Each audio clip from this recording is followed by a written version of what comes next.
1492 সালে Columbus America আবিষ্কার করেন। সেই বছরটি আরেকটি বিশেষ ঘটনার জন্য বিখ্যাত। গ্রানাডায় নাসিরি বংশের শেষ শাসক দ্বাদশ মুহাম্মদের আত্মসমর্পণের বছর। এবছর ইতি ঘটে স্পেনে মুসলিম শাসনের দীর্ঘ অধ্যায়ের। 30 এপ্রিল 1711 সালে জিব্রাল্টারে তারিক বিন জিয়াদের অবতরণের মধ্য দিয়ে যার সূচনা হয়েছিল। এই 700 বছরে আইবেরিয়ান উপকূল পরিণত হয় সমস্ত ইউরোপের সংস্কৃতি ও সভ্যতার কেন্দ্র হিসেবে। উঠে আসেন ইবনে রুশদ, আব্বাস ইবনে ফিরনাস এবং ইবনে তোফায়েলের মতো মুসলিম পণ্ডিতেরা। আর এই সময়কেই গণ্য করা হয় ইহুদি সংস্কৃতির স্বর্ণযুগ হিসেবে। এ প্রসঙ্গে বিবিসির প্রতিবেদন, স্পেনে মুসলিম যুগকে প্রায় জ্ঞান চর্চার স্বর্ণযুগ বলা হয়, যেখানে গ্রন্থাগার, বিদ্যালয় এবং হাম্মামখানা প্রতিষ্ঠিত হয়েছিল। আর সেই সাথে বিকাশ লাভ করেছিল সাহিত্য, কবিতা এবং স্থাপত্যকলা। মুসলিম এবং অমুসলিম উভয়ই এতে অবদান রেখেছিল ব্যাপকভাবে। মুসলিম শাসনের পতনের যুগ। 1002 সালে ইবনে আবি আমিরের মৃত্যুর পরপরই মুসলিম স্পেনে বিশৃঙ্খলা নেমে আসে। সমগ্র উপদ্বীপ কমবেশি 34টি ক্ষুদ্র স্বাধীন শাসকের হাতে চলে যায়। তারা একে অপরের সাথে নিজের স্বার্থ নিয়ে যুদ্ধে লিপ্ত ছিল। এর থেকে মূলত লাভবান হচ্ছিল উত্তর পশ্চিম অংশের ক্যাথলিক রাজারা। তারা এই অন্তকলহকে কাজে লাগিয়ে দক্ষিণ দিকে রাজ্য বৃদ্ধিতে সফল হলেন। তবে ইউসুফ বিন তাশফিন 1090 সালে মরক্কো থেকে জিব্রাল্টার প্রণালী অতিক্রম করেন এবং আল মুরাবিদ বংশের প্রতিষ্ঠা করেন। মুরাবিদরা অল্প সময়ের জন্য হলেও আগের দাপট এবং প্রতিপত্তির প্রকাশ ঘটাতে সক্ষম হয়। মুরাবিদদের ক্ষমতা যখন ক্ষয়িষ্ণু, তখন 1147 সালে আল মুহাদ্রা ইতিহাসের পাতায় সামনে চলে আসে। তাদের সবচেয়ে বড় বিজয় ছিল 1195 সালে আলারকুসে খ্রিস্টান মিত্রবাহিনীকে পরাজিত করা। অভ্যন্তরীণ নানা কোন্দলের কারণে তারা জর্জরিত হয়ে পড়ে দ্রুতই। 1212 সালে লে নাভাস দে তলোসার যুদ্ধে পরাজিত এবং উচ্ছেদ হয়। এদিকে গ্রানাডার মুহাম্মদ ইবনে আল আহমার ক্যাস্টাইলের ফার্দিনান্দের রাজায় পরিণত হয়। এমনকি 1248 সালে তাকে অন্য মুসলিম রাজ্য সেভিল বিজয় সহযোগিতা করে। ততদিনে পতন ঘটে গেছে কর্ডোবা এবং ভ্যালেন্সিয়ার। আস্তে আস্তে অন্য নগরীগুলোর ভাগ্যেও একই পরিণতি নেমে আসলো। শুধু বাকি থাকলো গ্রানাডা। পরবর্তী প্রায় 200 বছর গ্রানাডা টিকে থাকতে পেরেছে নিজের যোগ্যতার কারণে নয়, কেবল স্প্যানিশ রাজাদের অভ্যন্তরীণ টানাপোড়েনের জন্য। নিঃসঙ্গ, ক্লান্ত গ্রানাডা। আস্তে আস্তে পুরো আইবেরিয়ান পেনিনসুলায় গ্রানাডার অবস্থা দাঁড়ায় নিঃসঙ্গ তপস্বীর মতো। এজন্য তা মূলত অন্যান্য অঞ্চল থেকে আসা সর্বহারা মানুষদের অভিবাসন কেন্দ্রে পরিণত হয়, যারা এসেছিল আলমেরিয়া, সেভিল, সারাগোসা কিংবা ভ্যালেন্সিয়ার মতো নগরী থেকে। পরিণামে গ্রানাডার লোকসংখ্যা বেড়ে গেল কয়েক গুণ। শিল্প সংস্কৃতিরও বিকাশ ঘটল। ব্যবসা বাণিজ্য জাগ্রত হল নতুন করে। শাসক পঞ্চম মুহাম্মদের পর অর্থাৎ 1391 সাল থেকেই গ্রানাডার উজ্জ্বল্য ম্লান হতে শুরু করে। অরাজকতার মধ্য দিয়ে বদল ঘটতে থাকে শাসকের পর শাসক। ওদিকে ক্যাথলিক সম্প্রদায়ের অন্তর্ভুক্ত অ্যারাগনের ফার্দিনান্দ এবং ক্যাস্টিলের ইসাবেলার বিয়ে হয় 1469 সালে। ফলে ক্ষমতা সুসংহত হয়। গ্রানাডায় তখন শাসক আবুল হাসান। ক্যাথলিকদের সম্মিলিত বাহিনী 1482 সালে দক্ষিণ পশ্চিম গ্রানাডায় সিয়েরা দে আল হামার তীরে অবস্থিত আল হামা দুর্গ দখল করে নেয়। মসজিদে আগুন ধরিয়ে দেবার কারণে অনেক নারী ও শিশু মারা যায়। এই ঘটনার প্রতিক্রিয়ায় পরপর দুবার পুনঃদখলের চেষ্টা করেও ব্যর্থ হন আবুল হাসান। সিংহাসনে টানা পড়েন। আবুল হাসানের পুত্র মুহাম্মদ আবু আবদুল্লাহ মায়ের প্ররোচনায় পিতার বিরুদ্ধে বিদ্রোহে লিপ্ত হন। 1482 সালে শহররক্ষীদের সাহায্যে আল হামারা অবরোধ করেন। গ্রানাডা তার অধিকারে চলে আসে। স্পেনীয় ইতিহাসে তিনি বে আবদিল নামে পরিচিত।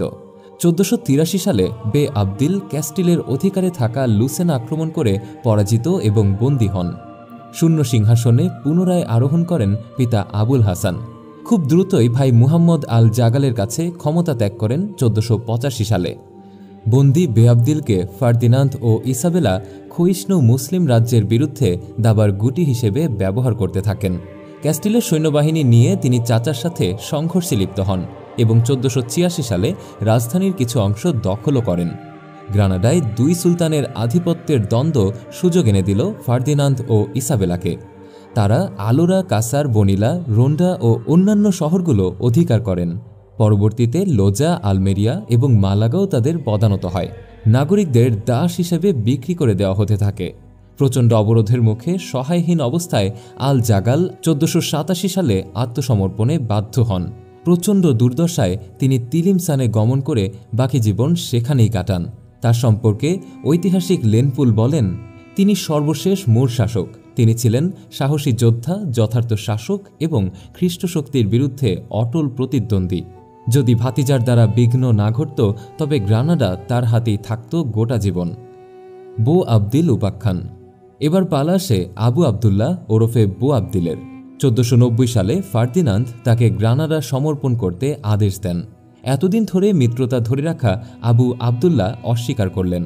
ফলশ্রুতিতে 40,000 পদাতিক এবং 10,000 অশ্বারোহী সৈন্য নিয়ে ফার্দিনান্দ রওনা হন জবাব দিতে। 1491 সালে গ্রানাডাকে লণ্ডভণ্ড করে দেয় তার উন্মত্ত বাহিনী। প্রধান সেনাপতি মুসা বিন গাজানের নেতৃত্বে মুসলিম অশ্বারোহীরা প্রতিরোধ করার প্রবল প্রচেষ্টা চালায়, কিন্তু কোনো প্রকার সাহায্য না পাওয়ার কারণে ধীরে ধীরে স্তিমিত হয়ে আসে মুসলিমদের মনোবল আর শক্তি।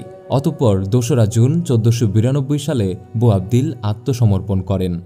2 মাসের নিরুপায় ভাগ্য বিড়ম্বনার পর মুসলমানরা স্পেনে তাদের সর্বশেষ শক্তিশালী দুর্গ হস্তান্তর করে এক সন্ধির নাটকীয়তায়। সন্ধি ও তার শর্তসমূহ। সেনাপতি মুসা ফার্দিনান্দ ও ইসাবেলার উপর ভরসা করতে নারাজ ছিলেন। অনেকটা এ কারণেই তিনি শর্ত সাপেক্ষে আত্মসমর্পণ করতে বিরোধিতা করেছেন। সন্ধির কয়েকটা শর্ত ছিল নিম্নরূপ: 1. বো আবদিল তার অফিসার এবং নাগরিকগণ ফার্দিনান্দ ও ইসাবেলার প্রতি আনুগত্যের শপথ নেবে। 2. বো আবদিল আল বুশরাতে একটা জায়গির পাবেন। 3. মুসলমানরা জীবন ও ধর্মের স্বাধীনতা ভোগ করবে। 4. সমস্ত বন্দী মুসলিম মুক্তি পাবে। 5. তাদের আচার অনুষ্ঠান, রীতিনীতি, ভাষা ও পোশাক বহাল থাকবে। 6. মুসলিম ও খ্রিস্টানদের মধ্যকার বিরোধ দুপক্ষ মিলে সমাধান করবে। 7. চাইলে সমস্ত মালামাল নিয়ে যে কোনো মুসলমান স্পেন ছেড়ে চলে যেতে পারবে, চাইলে আবার 3 বছরের মধ্যে ফিরেও আসতে পারবে। এরও পরে হলে সম্পদের 1/10 প্রত্যার্পণ করতে হবে। 8. নতুন মুসলমানদের উপর পূর্বের ধর্মে ধর্মান্তরিত করার কোনো চেষ্টা করা হবে না। 9. মুসলিম শাসকের সময় যে কর দিতে হতো তাই চালু থাকবে। 10. চুক্তির শর্তসমূহ পালন করার জন্য পরিচালক নিয়োগ করা হবে। 2 মাস অতিবাহিত হবার পরেও মিশর, তুরস্ক কিংবা অপরাপর মুসলিম রাজ্য থেকে কোনো প্রকার সাহায্য এলো না। ক্যাস্টিলীয়গণ শহর অবরোধ করলে বো আবদিল আন্দ্রাক্স গমন করেন। পরে সেখান থেকে ফেজে নির্বাসিত হন। আবু আবদুল্লাহ বিদায় নিলেন। মিনারগুলোতে অর্ধচন্দ্রের পরিবর্তে ক্রুশ শোভা পেতে লাগল। যে পাহাড়ে দাঁড়িয়ে তিনি রাজধানীর দিকে তাকিয়ে দীর্ঘশ্বাস ফেলে কেঁদেছেন তা আজও মুরের দীর্ঘশ্বাস নামে পরিচিত।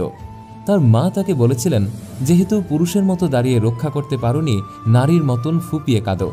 ফেজে অত্যন্ত দুর্দশাপূর্ণ দিনযাপনের মাঝেই 1538 সালে তার মৃত্যু হয়। ফার্দিনান্দের পরবর্তী প্রতিক্রিয়া। সন্ধির পরবর্তী 7 বছর পর্যন্ত ক্যাথলিক শাসক ফার্দিনান্দ ও ইসাবেলার সাথে মুসলিমদের সম্পর্ক স্বাভাবিক থাকে, কিন্তু ক্যাস্টিলীয় এই রাজা দ্রুতই তার প্রতিশ্রুতির কথা বেমালুম ভুলে যায়। জোরপূর্বক প্রজাদের ধর্মান্তরিত করতে শুরু করে। গ্রানাডায় রাশি রাশি আরবি বই আগুনে ফেলা হয়। ফ্রান্সিসকো জিমেনেজ দে সিসনেটস 1498 সালে গ্রানাডার মুসলিমদের ধর্মান্তরিত করার উদ্দেশ্যে মিশনারি হিসেবে নিযুক্ত হন। সাবেক মুসলমানরা পরিচিত হতো মরিস্কো নামে। গ্রানাডার প্রধান আর্চবিশপ হের্নান্ডো দে তালাভেরা মরিস্কোদের কর্মপরায়ণতা এবং নৈতিকতার প্রতি আকৃষ্ট হয়ে বিশ্বাসহীন কর্ম ও কর্মহীন বিশ্বাসের ধারণা দেন। জোরপূর্বক ধর্মান্তরিত করায় পুরাতন গ্রানাডায় কিছু মরিস্কো বিদ্রোহ করে। এর প্রতিক্রিয়ায় আইন পাশ করানো হয় 2 বছরের মাথায়। হয় ধর্মান্তরিত হতে হবে, না হলে অর্থদণ্ড দিতে হবে। প্রতি বছর মাথাপিছু 10 স্বর্ণমুদ্রা কর দিতে হতো কিংবা খ্রিস্ট ধর্ম গ্রহণ করতে হতো। অনেকেই কর দিতে না পেরে ধর্মান্তরিত হবার পথও বেছে নেয়। ধর্মান্তরিত হলেও মিলত 3য় শ্রেণীর নাগরিক মর্যাদা। সম্পূর্ণ ভিন্ন আইবেরিয়ান উপদ্বীপ।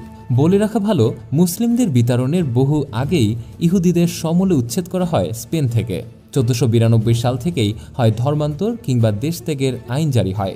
প্রথম দিকে ভ্যালেন্সিয়া এবং অ্যারাগনের মরিস্কোরা ধর্ম পালনের অনুমতি পেয়েছিল, কিন্তু ধীরে ধীরে খোলা হয়ে ওঠে পরিস্থিতি। 1525 সালে ধর্ম, ভাষা এবং প্রথার বিরুদ্ধে আইন হয়। এজন্য চালু করা হয়েছিল Baghdad's libraries were destroyed. Their books and manuscripts, representing centuries of Muslim scholarship, were thrown into the Tigris River so that it was said to run black with ink. Al-Mustasim was forced to witness this terrible destruction. Then, according to several sources, he was rolled in a carpet and trampled to death.